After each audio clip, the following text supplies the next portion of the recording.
27 अक्टूबर 1947 वो स्याह तरीन दिन है जब एक सोचे समझे मंसूबे के तहत भारतीय फौजें कश्मीर में दाखिल हो गईं और जम्मू कश्मीर पर काबिज हो गईं। कश्मीर मीडिया सेल के मुताबिक मकबूजा कश्मीर में 1999 से अब तक 93,400 से जायद अफराद भारतीय फौज के हाथों लुक़्मा अजल बन चुके हैं। दूसरी तरफ अक़वाम मुत्तहिदा कश्मीरियों के हक में अपनी करारदादों को अमली जामा पहनाने में न सिर्फ नाकाम रहा बल्कि कश्मीरियों पर भारतीय मुजालिम रोकने के लिए भी कोई मौसर कार्रवाई नहीं कर सका। मकबूजा कश्मीर पर इंसानी हकूक की खिलाफ वर्जियों के खिलाफ पार्लिमानी कश्मीर कमेटी ने अक़वाम मुत्तहिदा के सेक्रेटरी जनरल के नाम याददाश्त अक़वाम मुत्तहिदा के नुमाइंदे को पेश की। कश्मीर कमेटी ने अक़वाम मुत्तहिदा के सेक्रेटरी जनरल से मकबूजा कश्मीर में जारी इंसानी हकूक की खिलाफ वर्जियों का अज खुद नोटिस लेने का मुतालबा किया। हर किस्म के इंसानी हकूक वहाँ पे पामाल हो रहे हैं, उनको बंद किया जाए।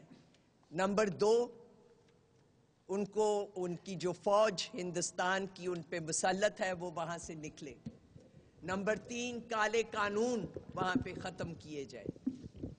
और नंबर 4, हिंदुस्तान समझे और जाने कि ये डिस्प्यूटेड टेरिटरी है, ये मुतनाज़ा है, ये हिंदुस्तान का अटूट टंग नहीं।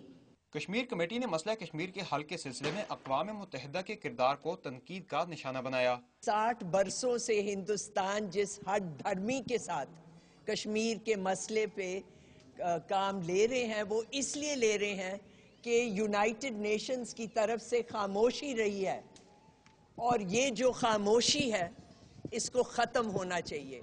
मसला कश्मीर पर भारत की जानिब से मुज़ाकरात का ढोंग तो कई बार रचाया गया लेकिन इसने इस मसले को हल करने में संजीदगी का मुजाहिरा कभी नहीं किया। दोनों अतराफ की कश्मीरी क़यादत का कहना है कि मसला कश्मीर का तीसरा और अहम तरीन फरीक कश्मीरी हैं जिनकी शिरकत के बगैर मुज़ाकरात बेमकसद और बेमायनी रहेंगे। दुनिया भर में मुकीम कश्मीरियों का एहतजाज महज मकबूजा कश्मीर पर भारतीय तसल्लुत और इंसानी हकूक़ की खिलाफ वर्जियों के खिलाफ ही नहीं बल्कि अक़वाम मुत्तहिदा के गैर मुअस्सर किरदार के खिलाफ भी है। समर अब्बास, डॉन न्यूज़, इस्लामाबाद।